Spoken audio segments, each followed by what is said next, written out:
Hey there, everyone. Welcome to A Slice of Life with Kelly and Jon. Today, I roped Jon into another one of our top 10 ideas. Today, we're going to do top 10 songs. And I will start by saying for mine, it's so hard. When we decided we were going to do this, it's like 10. There's hundreds of songs that I just love. The ones that you can't turn off. If you're sitting in the car, you can't even stop the car, turn off the car until you've heard the whole song. So anyway, I did come up with top 10. What were you thinking when we were talking about this and said, let's do this? When you said let's do this, I was like, yeah, okay, yeah, that'll be easy. And the first handful, which were my always my go-to, what are your best, your desert island songs, and Mhm. if you had to listen to this, uh, and okay, the first few, and then all right, yeah, this too, and then I have, being as insane as I am, I have all of the songs in my computer on an Excel chart and grouped in two ways, grouped by the group or the act alphabetically in one column, songs in the second, or the other way, songs alphabetically. And so I went through 'em, and I came across some songs that I just, you can't, like Kelly said, not listen to them, especially me. And I'll tell you this, folks. Having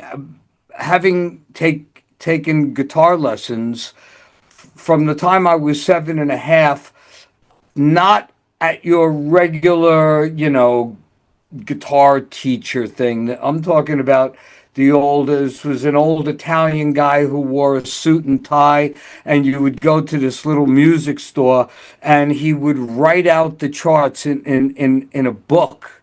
And he taught, and I learned how to read music. By the time I was 9 years old, I was Wow. proficient in reading without even looking at the neck of the guitar. And so I I appreciated the music from that aspect. And then as I got older, and wound up dealing with recording studios to a degree, I then appreciated the production of music. Certainly, when you think about the music that I grew up listening to, which was the 50s and 60s, nobody takes into consideration the production of what needed to go into the simplest of songs, like "The Lion Sleeps Tonight" by the Tokens, or "In the Still of the Night" by the Five Satins. Those songs, as great as they all had to be done in one take. There was no overdubbing back then. There was no multiple tracking at that point. Sometimes you might have had two or three different takes of a song, and you would be able to edit the best sections together. But if one person screwed up, it all had to be done over again. And even when you got into the 60s, where you had groups like the Beatles who recorded Sergeant Pepper with only 4 tracks, where I learned to appreciate all that work that went into it, that certainly doesn't go into it today. So a lot of the songs that I picked are going to be based on that. So when I started going down that list, a lot of the songs that I picked were the ones that I grew up hearing that meant something to me as a musician, either lyrically, production wise, music wise, as a musician, or just influence Okay. wise. So that's going to be my take on mine. So Kelly, tell us about the songs that you picked and why you picked them. I just liked them. I was totally like, I didn't even know how to tell the difference. It was not even a thought in my head when I was younger of which the piano and the guitar and the different instruments. Like to me, it was just all one big thing. Um, until I started when I moved to LA and I became friends with a lot of musicians. In fact, two of my best friends, closest friends, are one's a drummer and one's a singer. So I got to learn a little bit about it. And then I had a roommate once. He was got a record deal with it was Don Arden. I think it was a really big deal. And he and my boyfriend went to Europe with this record deal and everything, and they taught me so much about how to listen and tell the difference. So anyway, with that said, my choices are nothing to do with any of that, nothing technical. Half the time I don't even know the name of the band. I once dated a guy who was in a pretty famous band. I dated him for at least a good month, and the night I met him, he told me the name of the band, and I asked him if they ever played at the Troubadour because I had bartended at the Troubadour, and no, he had played at huge stadiums. So anyway, I didn't know the difference. I didn't know who sang them or who did them or what. So what I picked, I guess I'll start with the first one. I guess, like I Well, said, they were just what start at number 10. What you think would be I don't number 10? I don't have them in order because I can't. I Oh, just can't. I love them. okay. Like these are just. I can't turn the radio off if I hear one of these songs. Okay, go Let me ahead. see how many. I I have have to see mine how are many are in on my order. list. One, two, three, four. And I wrote the list. I was in the car driving, and I was like, every time I'd think of one, I'd write one down. Um, okay. Well, let me start with one from way back when I lived in New York City. This reminds me of when I lived in New York City, and it was by Simple Minds. So I do know the name of the band. I looked it up. Don't You Forget About Me. Yeah, Don't. yeah, great Anyway, song. that song, I think it just, the memories it brings back when I was living in New York City and had a really great time. So I'll say that was my number 10. Okay, Okay. okay. Mine's from the '60s as a musician who specifically liked rock and roll. This had a riff that opened up the song, and it stayed with me. It was a great song, and it was by a group. They only had this one hit. They came and went. They were called the Music Explosion. The name of the song was "A Little Bit of Soul." Da da da da da da da da. And it was a great 3 minute rocker that it was one of those songs. When it's on, you listen to it from beginning to end. And it was well produced, had a great riff, had a great chorus. If I was on American Bandstand, I'd give it a 10. But that, and I remember that song. There were hundreds of other great songs like that that I even thought about having 10 number 10s, but I didn't want to kill everybody with that. So we'll just go with that little bit of soul. Okay. So my next one,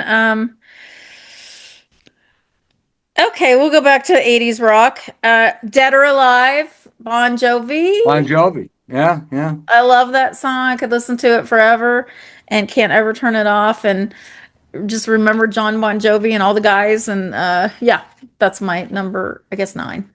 Okay. All right. Nice Jersey boy. Okay. Okay, this number, my number 9 is one of my. The Beatles make 3 appearances on this list, but number 9 Rocker. is a very rare Beatles song. Not many people even know of it. It didn't come out until the Beatles had an album put out called Rarities. Otherwise, it was on a B side. John Lennon wrote it as so it could be something like their song "This Boy." He wanted it to be another version of that. I love it because it has unbelievable chord changes in it for such a rock and roll band. It had amazing chord changes.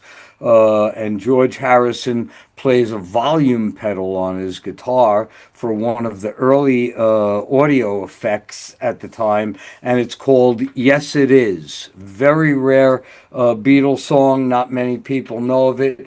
Real Beatle fanatics go, oh yeah, yes it is, yeah, great song. So that's one of mine.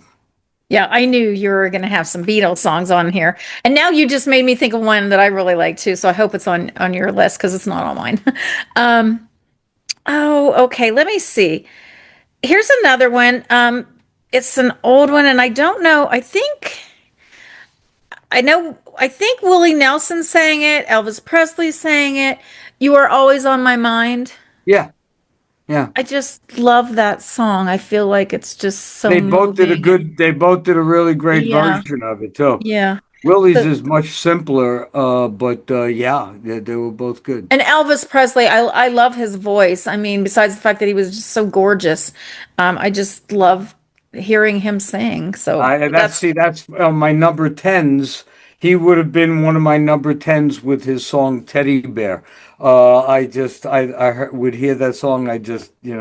It I mean, brings he back could do the rock and memories. roll. He could do the love ballads, the Early gospel Elvis. Yeah, songs, yeah.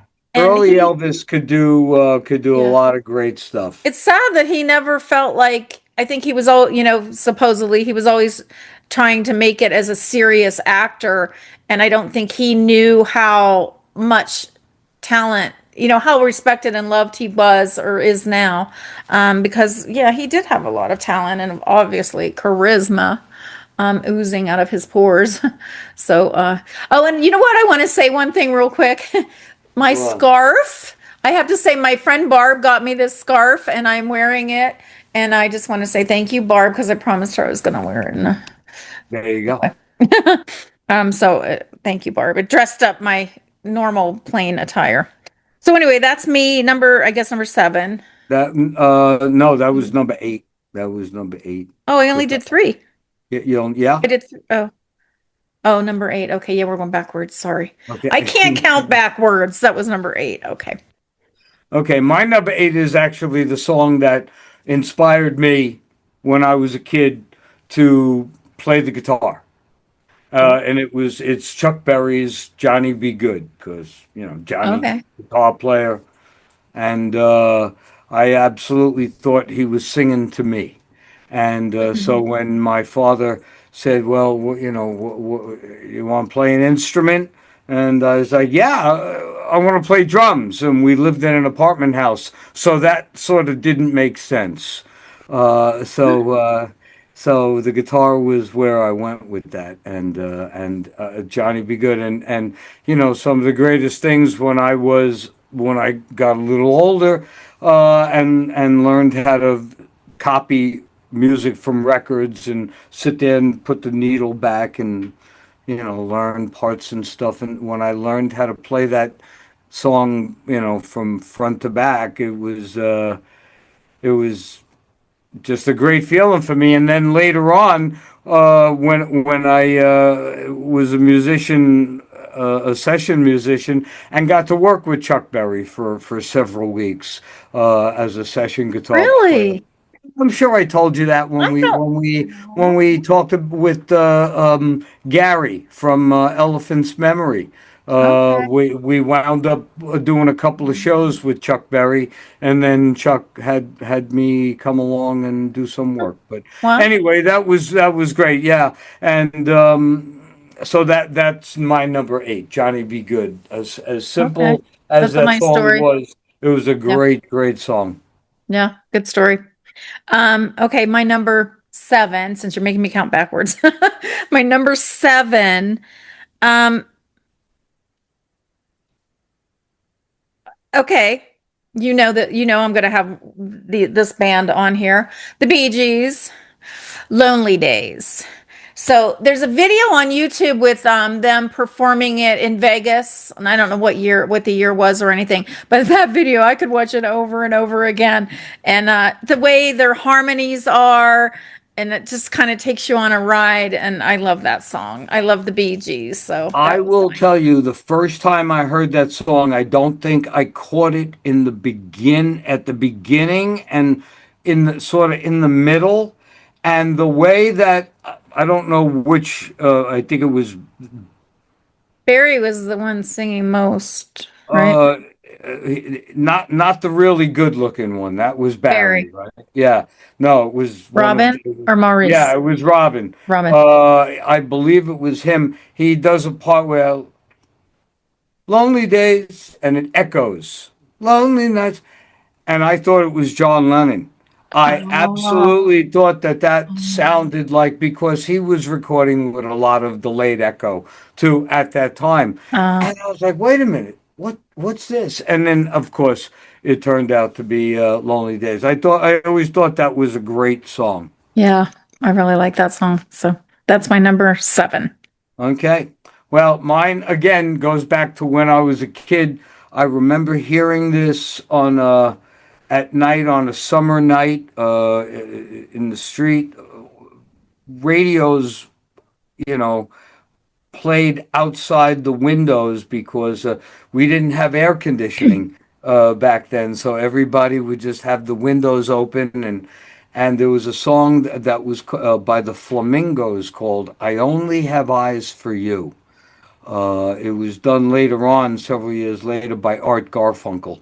But Okay. Yeah, I loved that, the Art Garfunkel version. oh yeah, I don't well know the other one. the original just knocks me Even out. And better. then of course it wasn't just because of the memories that I had of hearing that and how I heard that song, but it was also again as I got older, when you listen to what's going on in that song vocally and musically, and realize the simplicity that they had, the technology of recording at that time was just fantastic. So again, that's why I love it. Go ahead. Yeah, I love that song too.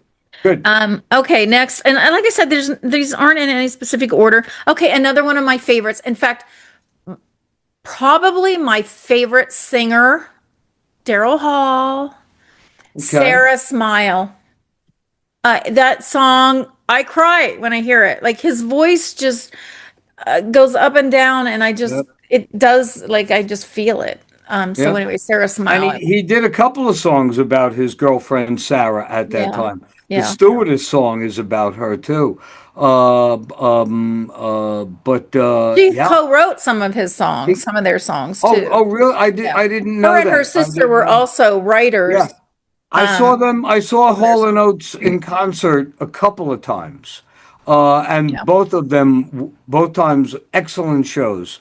yeah. Very talented people. Uh, there you go. Okay, Yeah. So anyway, that's my number one, two, three, four, six. six. That was your six. I'm counting. Okay. Okay, my number six was an instrumental song. Again, a kid guitar song. And again, I could have put eight other songs in here. I could have said The Ventures, Walk Don't Run, or Wipeout, or some crazy song. But this one was technically perfect, and it was done with a guitar and a slide guitar by two brothers named Santo and Johnny, and the song was Sleepwalk. It is just a wonderful, wonderful melodic, well produced, well recorded, well played piece of music. Great song.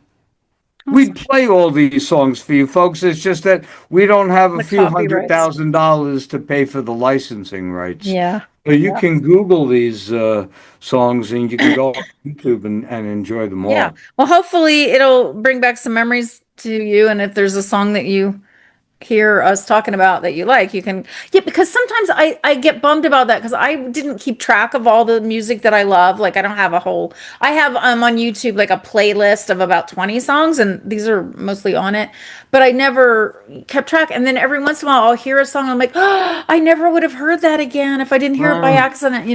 Anyway, because music is so moving and so strong and such a big part of our I, lives. I have a thumb drive in my car with 2,700 songs on it just for driving. just for driving. There intense, no Dark Side of the Moon type music or anything too spacey. You don't want to drive off a cliff. But songs that are just really great to have in the car, and having it on random in the 2,700 and change of these great songs. So 20 songs on your YouTube, huh? I gotta, I That's all gotta, I have. And I think I I gotta have do something what are about those that. old things, the I thing, the little. iPods. Yes, is that what it's called? I have a pink one. It's so cute, and I don't have very many songs on that either. I never really did it. But anyway, and since you mentioned songs in the car, the next song I'm going to say, if you are driving and you hear this song comes on, your floor, your a foot just hits the floor, and you are flying all of a sudden because you're. It's such a party, fun, happy Paradise City by Guns N' Roses. That song, I can't, it makes me so happy. It's just fun, you know? And so if I am driving, I start speeding when that song comes on the radio. So I have to be careful about that. So I'll make it a point. Yeah, well, I'll make it a point to not put that on Paradise, your take me down to playlist, Paradise City. on Yeah, your car it's no playlist. fun. I just think it's such a fun song. Okay. Anyway. Well, number five for me is a song.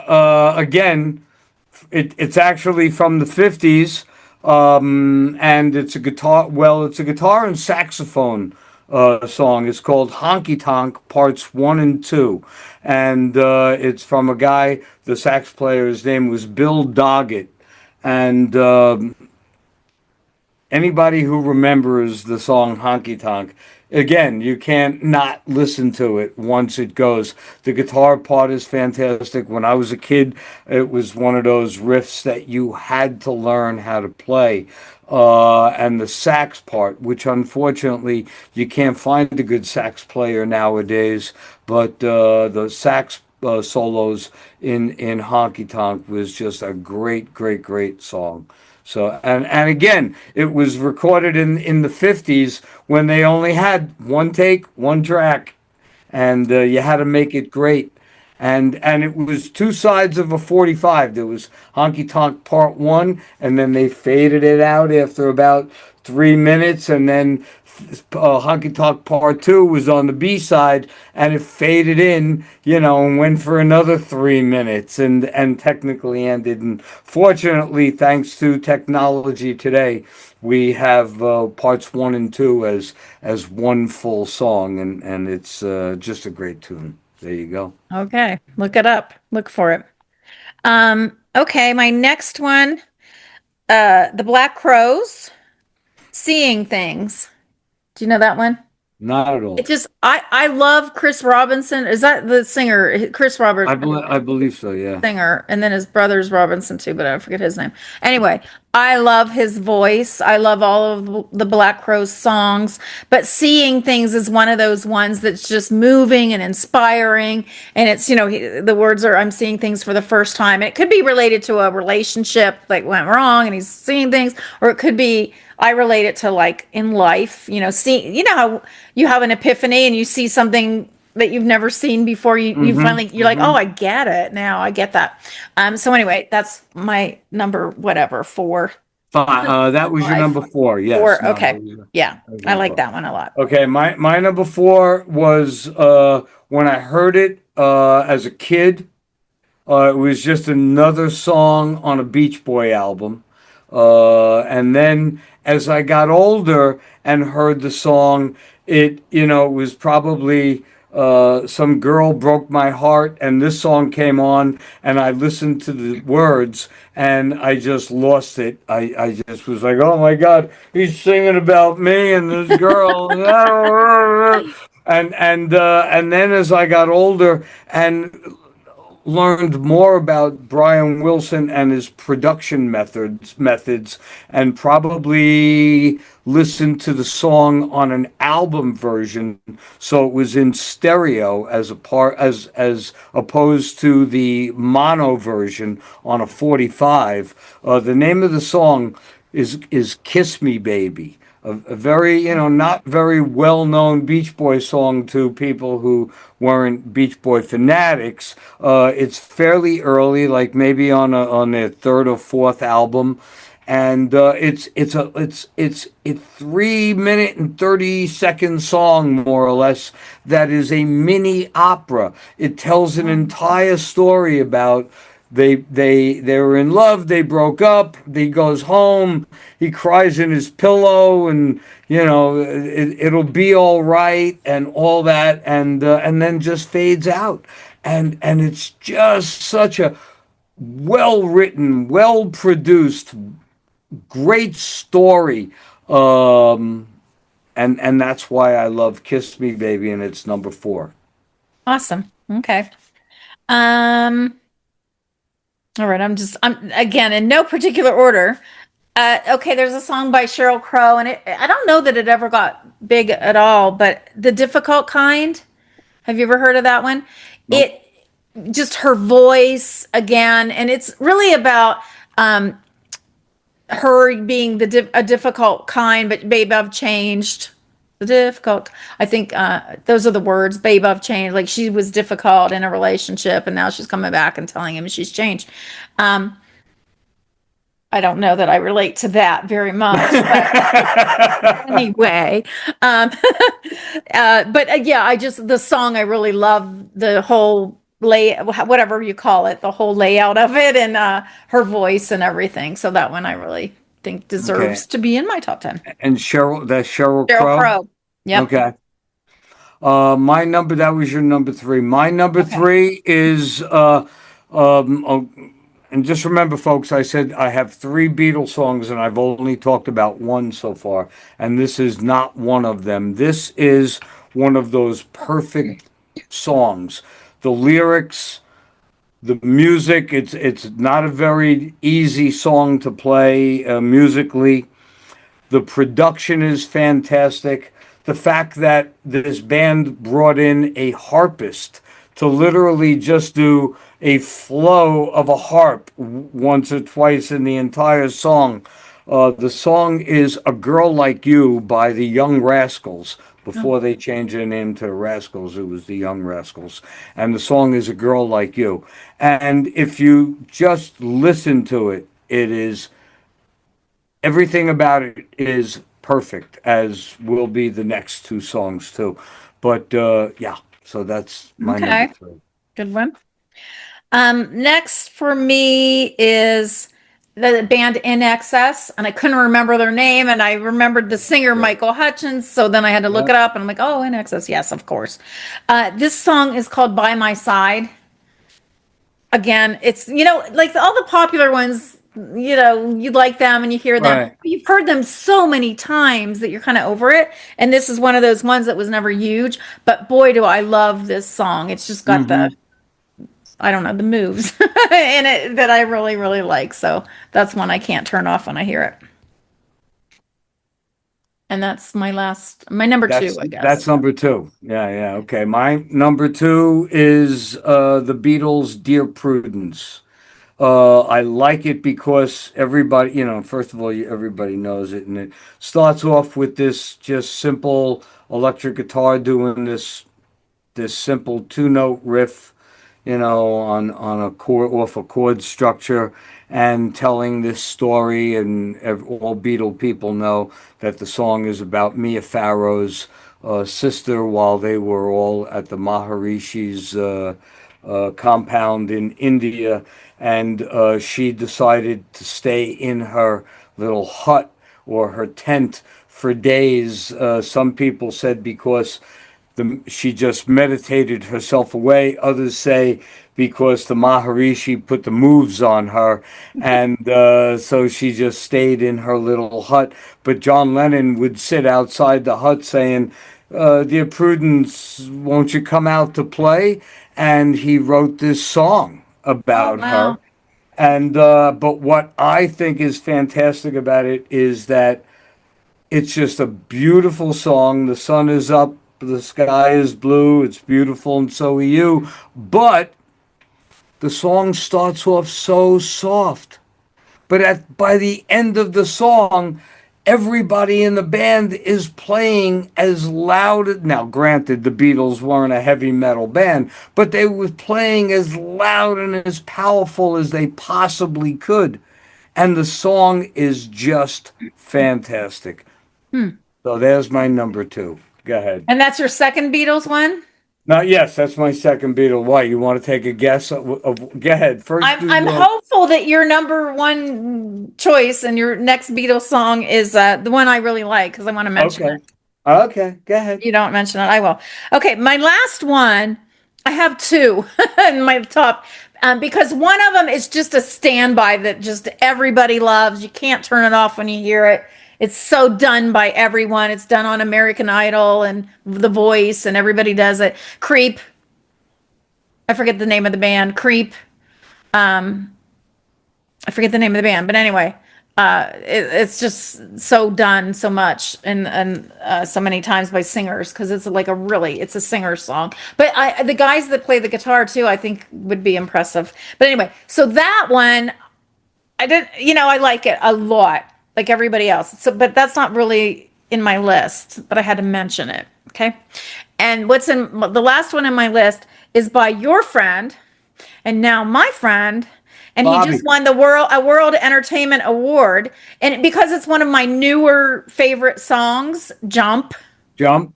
That Okay. song, when he sent me his new album and I listened to them, and that one I'm like Go ahead. because Tell them who it is because we didn't Bobby say. Massano. Bobby Yeah. Massano, and the album is, I forget, Still Life, a Still Life. Train. Oh, is it? Oh, I thought it Still was Life? train wreck or something. I think that was another one. Wait a minute. Wait a The minute. I newest got one it. is Still Life. Wait a minute. Wait a minute. I got it. There it is, folks. Yeah. Yep. Jump. So That song Jump, it's so moving, and the words, I think it's kind of a depressing song, like but to me it's inspiring because I like to jump into things. So that's what I'm hearing when I hear the song. Like, just things aren't going your way, just jump out of this frying pan and jump into this one. And jump, take the leap, and try something new and something different. So it's really inspiring to me, and that's my, it's a newer song because all the other ones are older, and so Right. that's my last one. Old. Your songs are older. They're from the '80s. Mine are from the '50s. Yeah. Okay. Yep. Okay. So go ahead. My number one is a Beatles song. It Okay. is. It is. I'm rolling. I'm drumming. It is. It Okay. is what I think is the best song ever written and recorded, production wise, music wise. What Okay. do you think it is? Well, what I hope it is, because I don't know about production and all that. I hope it's a Hey Jude. No. Well, Not even. okay. Not even close. They couldn't come I up love with that song. It's lyrics my at the favorite end. Beatles So song. Hey okay. Jude. No. Okay. No. Okay. Okay. Okay. What is it? In my life. Oh, okay. It is lyrically, Okay. musically, production wise, Okay. and it's another probably less than 3 minutes, but it's 3 minute song that just does it all, says it all, and I mean, I could have done a handful of John Lennon songs. Imagine, Power to the People, Right. Instant Right. Karma. There were just so many. But I just wanted to. It realistically in my life to me is you can't turn that off when it comes on. Okay. So Um, there's our top 20 songs of 10 of ours yeah, each. between the two of us. I have a bonus. Uh-oh, go ahead. And while I'm doing my bonus, if you think of anything, you can throw yours in too. My bonus is duos. So, like a male and a female singer. And so these are some of my top songs with the duos that I just really like. I love hearing the combination of them together. So the first one is Stop Dragging My Heart Around with Stevie Nicks and Tom Petty. Right. The next one is Close My Eyes Forever with Lita Ford and Ozzy Osbourne. And then the last one is Picture with Kid Rock and Sheryl Crow. I don't know. I just feel like it's like how, these are people that they weren't in a band together. They're totally separate careers. And then they get together and do this beautiful song. I just think that's kind of a neat thing that when artists play on other people's records and stuff, and they combine their talent together, then it's just even bigger and amplified. So that anyway, I just thought I'd bring that up too. Those ones. Okay. Okay. So, do you have any other ones like any another another iconic song that is wasn't in my top 10. Actually, it would be a song that nobody is probably familiar with What? unless but it came out around 19, I think around 73 or 75 or somewhere around there, from a guy who owned, this was his only almost hit. I think it hit to like number three in England and maybe 15 in America. And even in the American version, it was a 7 minute song that they cut down to three and a half. His name was John Miles, and he had a song called Music. And music was my first love. It will be my last. Music of the future, music of the past. And then it does this great orchestral production. That's it. Okay. It was just a great, fantastic song. There's some other songs remember the Raspberries? They had a song called Hit Record, and hit record, and then in parentheses it was overnight sensation, and it was all about a band just trying to make a hit record and what they had to go through to be played on the radio, stuff like that. Great Yeah. songs. Yeah. Argent's "God Gave Rock and Roll to You," one a great rock song. Mountains, Nantucket Sleigh Ride, or what was that Western theme for an imaginary Western? Bands that you wouldn't imagine do these great epic songs. They did Yeah. great epic Well, songs. so a band that, speaking of epic songs that neither of us mentioned, was Queen. All of their whole catalog They of records, and they then had they I was had going to some mention great Hotel epic. California. I forget the band that played that, but Hotel California. The Eagles. Okay. Well, I told you I don't really know the names of the bands. I don't pay attention, just the songs. But yeah, there's music is just such a if there was one kind of art that I couldn't live without, like you could only have one, it would be music, right? I mean, music Absolutely. is such a gift, and I don't feel like we give enough credit. I mean, obviously the ones that make it big and they get tons of money, and they get all the No, credit and everything. But they're so, living in LA and you most of the being in, ones on my list, were one hit wonders. yeah, so They many that had don't a get great the song. credit that they deserve for what they And it's make. not even the credit, it's because of these bands were back there in the 60s, early 70s or the 50s. They didn't, the songwriter usually got screwed out of his publishing rights. The Yeah, artist got screwed out of any kind of yeah, royalties. The musicians got screwed out of any kind of performance rights. yeah, yeah. So Yeah. Then, well, the industry's changed, and sometimes in some ways it's better, in some ways it's worse. yeah, the But the music got artist, worse. I think the business got better. The music got worse. yeah, I Take don't that know. for I what just it's don't worth. listen to the newer stuff, and I think it's just an age thing. Like whatever your prime, the prime of your life is that's the music that you really relate to and really love. I mean, I'll go with that. But if the quality of the music is good, I do give it, credit. There is some music that's being produced from time to time in the 2000s that is tolerable because it's musicians who are really playing. They're not letting the computer do the work for them, or they're not, they're actually playing their instruments. Uh, as a musician, I sort I of still think it's the genre though that at your time of life, whatever's being played on the radio, because you're attaching the song with the experience. So whatever correct. you're doing at that time when you're hearing the song is what you associate it with. So I think it gets ingrained in us, and that's what, it just invokes memories. It just brings back memories for us. Like, we have memories with each of these songs, pretty much. I'm That, surprised. I'm surprised you didn't pick out that song, what song? "Memories." Oh. Trust me. It was in my thoughts. It didn't make the top one, but yeah, you were right when you said Neil Diamond and Barbra And Streisand. I Barbara picked a bunch of Barbra Streisand. Streisand songs. Yeah, because it was so hard to pick. I mean, it's so hard. Anyone in the audience, I mean, I don't know if you guys are bored by now hearing us, but if you're, have to sit down and write your top 10 songs that you can never hear anything else ever again. These are the only songs you could ever hear.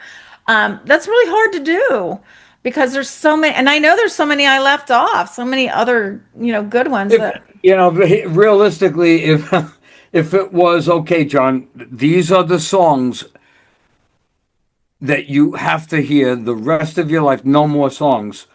They would not be 3 minute songs. They would be like Long one. yeses, yeses close to the edge, 20 minutes or something like Yeah. that. And Yeah. some other songs that are, Ravel's Bolero, the 34-minute version and stuff like that, or, a Zappa song that might be an entire side of an album or something like that. Then I'll go along, like I could pick maybe a good 3.5 hours of just 10 songs. It'll be just 10 songs. You really So, milk it. yeah. All Yeah. right. So anyway, thank you. Thank you, Yeah. folks. Thanks for Thanks for joining us. tolerating us. You Yes. did. And thank you, John, for going along with this. And until the Absolutely. next time, have a slice. Is that how you say it? Slice It's of been a life. slice. Been Thank a you. slice. I say have a slice of pizza. There you go. All right. Take Bye. care. See you Ciao. soon. Bye-bye. All views expressed in this video belong to Kelly Nicholson, John D'Amore, and guests. These discussions do not represent the opinions of any entity whatsoever with which they have been affiliated now or will be in the future. The opinions expressed are solely theirs, and since they are critically thinking human beings, these views are subject to change, subject to revision, and subject to rethinking at any time. These conversations are not meant to be taken as advice and are only for the purpose of entertainment. All statements may be based on hearsay and not necessarily valid proof of any claims in this video.